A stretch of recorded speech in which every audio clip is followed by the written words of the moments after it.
नमस्कार दोस्तों उत्तर प्रदेश में लोकसभा की 80 सीटें हैं और इन 80 सीटों में भारतीय जनता पार्टी इस बार महज 33 सीटें जीत सकी है और अगर उसके गठबंधन सहयोगियों को आप जोड़ दीजिए तो यह आंकड़ा 36 होता है।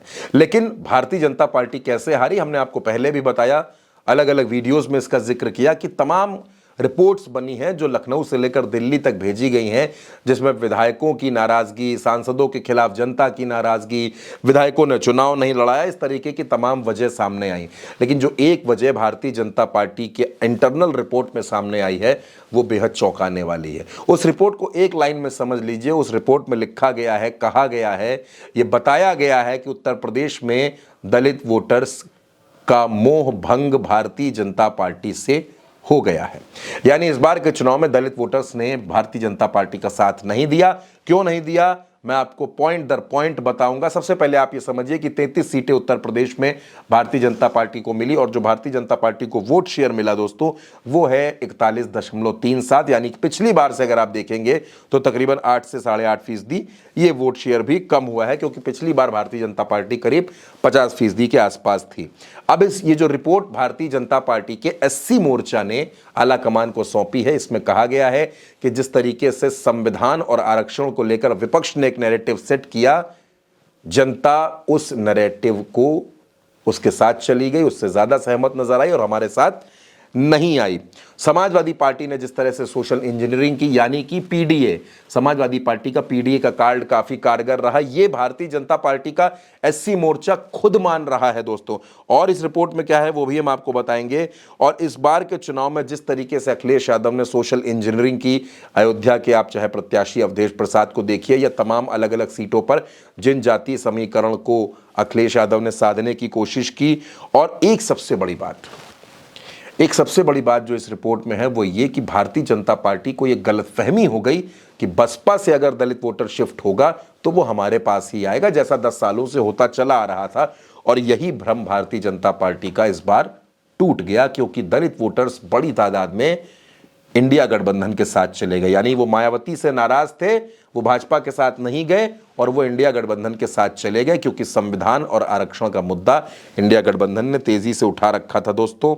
और इसके साथ साथ तमाम, जब एससी मोर्चा ने अपनी रिपोर्ट सौंपी तो एससी मोर्चा ने तमाम कारण भी बताए दोस्तों। वो कारण कौन कौन से हैं वो भी हम आपको बताते हैं कि आखिर किन कारणों की वजह से ऐसा हुआ कि उत्तर प्रदेश में भारतीय जनता पार्टी की इतनी बुरी स्थिति हो गई। दोस्तों उत्तर प्रदेश में विधान परिषद की 100 सीटें हैं। इन 100 सीटों में से 78 सीटों पर भारतीय जनता पार्टी के एमएलसी हैं। लेकिन जब आप उत्तर प्रदेश की विधान परिषद को देखेंगे तो उत्तर प्रदेश की विधान परिषद में बड़े पैमाने पर दोस्तों, बड़े पैमाने पर दलितों को इग्नोर किया गया। कैसे इग्नोर किया वो भी हम आपको बताते हैं। अगर आप उत्तर प्रदेश की विधान परिषद को देखेंगे तो इसमें सिर्फ 2 एमएलसी भारतीय जनता पार्टी ने दलित बिरादरी से बनाए हैं, जिसमें एक लालजी निर्मल का नाम आता है और दूसरा सुरेंद्र चौधरी का नाम आता है। जबकि 25 क्षत्रियों को भारतीय जनता पार्टी ने एमएलसी बनाया है और 13 ब्राह्मणों को एमएलसी बनाया है। आप समझ सकते हैं कि उत्तर प्रदेश की विधान परिषद में दलितों की स्थिति क्या है।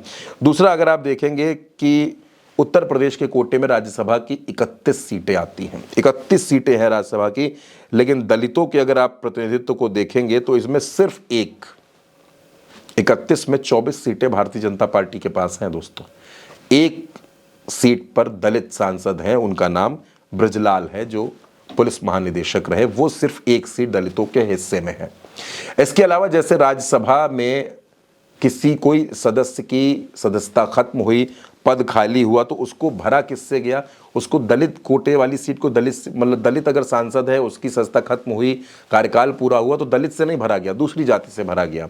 अब उत्तर प्रदेश की सरकार को आप देख लीजिए, 22 जो कैबिनेट मंत्री नजर आते हैं उसमें अगर आप देखेंगे तो 22 सदस्यीय कैबिनेट में सिर्फ एक बेबी रानी मौर्य कैबिनेट मंत्री हैं दलित बिरादरी से। और अगर राज्य की कैबिनेट में आप देखेंगे राज्य मंत्री स्वतंत्र प्रभार में, तो असीम अरुण और गुलाब देवी नजर आती हैं। इसके अलावा अनूप प्रधान वाल्मीकि थे जो अब चुनाव जीतकर सांसद बन गए हैं, यानी उनकी भी सीट यहाँ पर खाली हो रही है।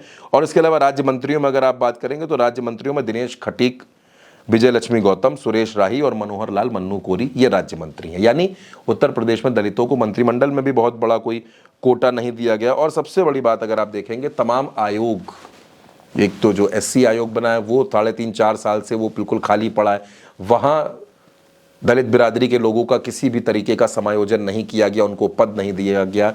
इससे भी बड़ी नाराजगी दोस्तों दलितों में उभरी है उत्तर प्रदेश में भारतीय जनता पार्टी के प्रति।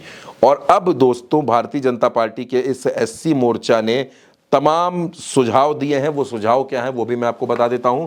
सुझाव दोस्तों ये दिए गए हैं कि सरकारी विभागों में आउटसोर्स के जरिए कर्मचारियों की भर्ती बंद की जाए, संविदा के पदों पर भर्ती में आरक्षण व्यवस्था लागू की जाए, आउटसोर्स कर्मचारियों की भर्ती में भ्रष्टाचार चरम पर है, अनुसूचित समाज का युवा वर्ग इससे बहुत ज्यादा गुस्से में है, प्रमोशन में आरक्षण की व्यवस्था को फिर से लागू किया जाए। समाजवादी पार्टी की सरकार ने ठेकेदारी में आरक्षण व्यवस्था को खत्म किया था, उसे फिर से लागू किया जाए। सरकारी विभागों में संविदा कर्मचारियों की भर्ती शुरू करें और उसमें आरक्षण व्यवस्था लागू करें, और साथ ही भारतीय जनता पार्टी के जो जिलों में अलग अलग संगठन हैं उसमें दलितों की भागीदारी बढ़ाई जाए। अब इन सुझावों पर भाजपा का आलाकमान क्या करता है क्या नहीं करता है ये उसको तय करना है, लेकिन दोस्तों जो एससी मोर्चा ने रिपोर्ट तैयार करके सौंपी है आलाकमान को, उसके मुताबिक दलित वोटर्स बड़ी तादाद में भारतीय जनता पार्टी से छिटक गए हैं, नाराज हो गए हैं, और अब बहुत मुश्किल है कि वो वापस आ सके, क्योंकि वो अब पूरी ताकत से इंडिया गठबंधन के साथ हैं। और अब भारतीय जनता पार्टी का नेतृत्व ये समझने भी लगा है कि दलितों को अपने पाले में एक बार फिर से लाना पड़ेगा, क्योंकि अगर ऐसा नहीं किया तो फिर उत्तर प्रदेश में 2027 का चुनाव जीतना भी बहुत मुश्किल हो जाएगा।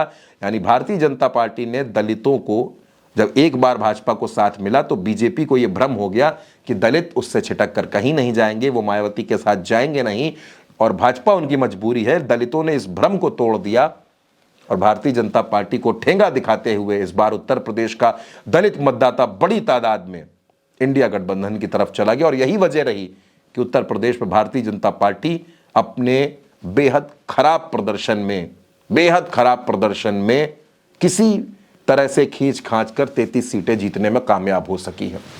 और भारतीय जनता पार्टी का आलाकमान इस चुनावी हार से इतना परेशान है कि लगभग 1 महीना होने को आ रहा है चुनाव परिणामों को, लेकिन भारतीय जनता पार्टी अभी तक ये मंथन कर रही है कि आखिर हार कैसे मिली। और इसीलिए तमाम अलग अलग मोर्चों से रिपोर्ट मांगी जा रही है, जिसमें एससी मोर्चा ने ये रिपोर्ट दी है कि आप क्यों हारे हैं, हमारी कमियां कहां पर हैं। दोस्तों क्या आपको भी लगता है कि भारतीय जनता पार्टी ने दलितों की अनदेखी की है और इसी अनदेखी की वजह से भारतीय जनता पार्टी उत्तर प्रदेश में बुरी तरह से हारी है? अपनी राय हमें कमेंट बॉक्स में जरूर बताइएगा।